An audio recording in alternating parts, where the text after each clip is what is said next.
I'm Kevin O'Hara for Alcohol Mastery, and today I'm going to be talking a little bit about never drinking again. I spoke a little bit about this during the Stop Drinking Alcohol week 48, and basically it's when you're getting ready to quit. You know the health reasons why you're quitting. You know all the reasons that you want to stop. You know what you want to do with your life after you've quit and what's holding you back.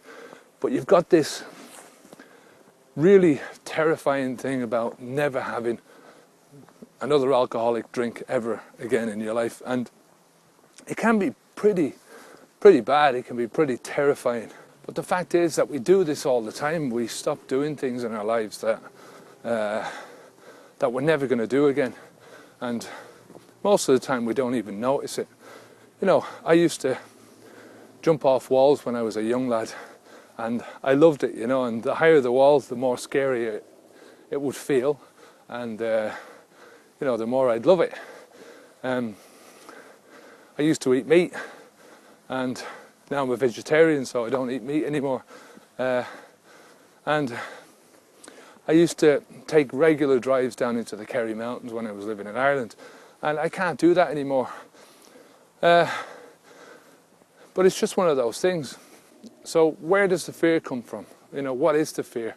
It's a really irrational fear when you think about it.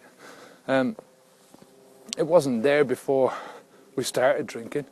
You know, when we were kids, we didn't get up every morning thinking, oh, the idea of never having a drink again is terrifying. You know, even when you started drinking at the beginning, it wasn't there. It's something that has crept up over the years, and it seems to have got stronger and stronger. The older you get and the more alcohol you drink, the longer you drink alcohol. You know, I think at the end of the day that most of us are not ready to quit. There's never a right time to quit. It's just, the problem is that with this question, it's not having another drink again is just very difficult to contemplate. You know, you've got no previous history for it. You know, with me, for instance, I started drinking when I was very young. I was in my early teens. So, you know, for me, I couldn't remember what it was like not to drink alcohol. You know, to spend my time without having a drink of alcohol. It's really weird. Alcohol actually plays such a massive part in your life. It becomes so embedded in everything that you do. It's just as difficult to imagine and to contemplate what life is going to be like without having a drink, without, you know, going to all those parties and you know, just socializing in general and using alcohol as a crutch.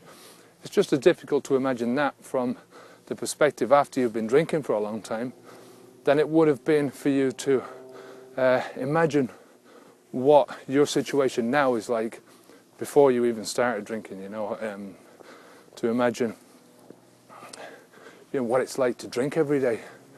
You know, what it's like to need alcohol to that extent, to the extent that you need it now.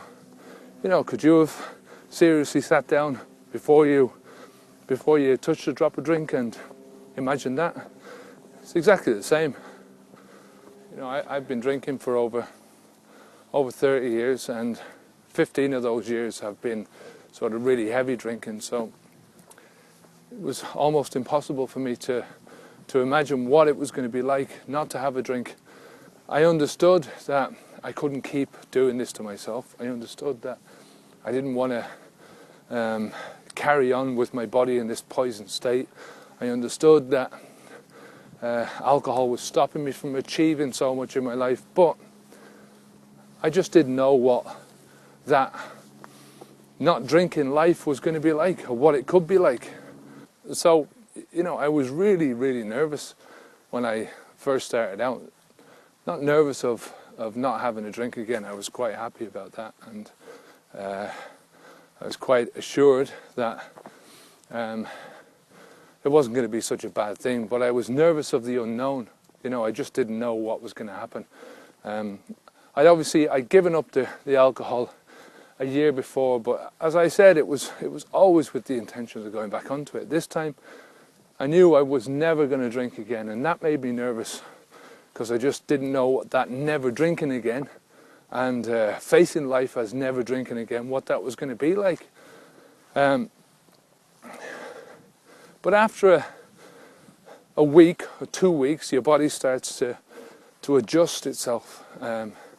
Your brain starts to adjust itself, and after a month, you've sort of got a bit of a reference, from the before or after. You're close enough to when you were drinking so that you remember what it was like, and you've got a month under your belt, so to speak. So you have this reference point now to what it is like not to drink, and how you're feeling. And you might not have, you're definitely not going to be up to full strength after only a month, but you will notice some big improvements in your life.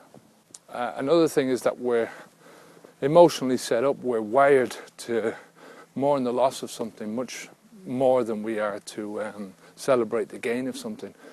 And you can see why that's happened over the years, because when we were living in the cave, if you were all the time out trying to gain something, you were putting yourself in a lot of danger. So it made more sense, and survival of the fittest. The people that survived the longest were the ones who weren't eating, who could hold themselves up in the caves when the danger was there and wait it out. Whereas the guy who wanted to be the macho hero went out to fight the tiger. He didn't last so long, so you couldn't breed. But in this context, not drinking forever and ever is a massive emotional loss that you have to deal with. But you've also lost all the time that you've spent in drinking. You've lost all the money that you've spent in drinking. You've made a loss when all those decisions that you've made to go down to the pub, and you've had to justify those decisions to yourself over and over and over again, and that causes a massive rift inside your mind. We all like to think that we're smart people. We don't like to think that we make dumb decisions.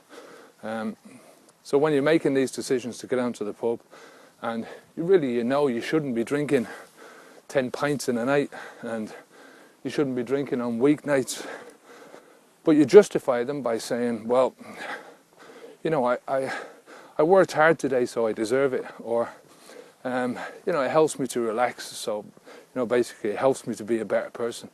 Make all these decisions inside, you make all these justifications inside your head in order to justify the decision to drink. And once you stop, you've still got those justifications in your mind. They don't just disappear overnight, so you have to reevaluate those things, and you have to go over them again and re-justify yourself. Why are you no longer drinking, and why is it that all of a sudden alcohol doesn't relax you? And it's not something about deserving. We've accumulated a lot of this emotional investment over the years, and it's just something that we have to get over. You have to understand that there is no benefit from drinking. You have to convince yourself of that. You have to get away from all that brainwashing. Essentially brainwash yourself in the opposite direction. It all boils down to the same thing. But no matter how much you've convinced yourself that you're no longer going to drink, how illogical it is for you to drink, to put poison into your body, to ruin your life, and to let your life pass you by in a flicker of time, you're still going to have those impulses inside your brain that are going to be trying to push you in a certain direction.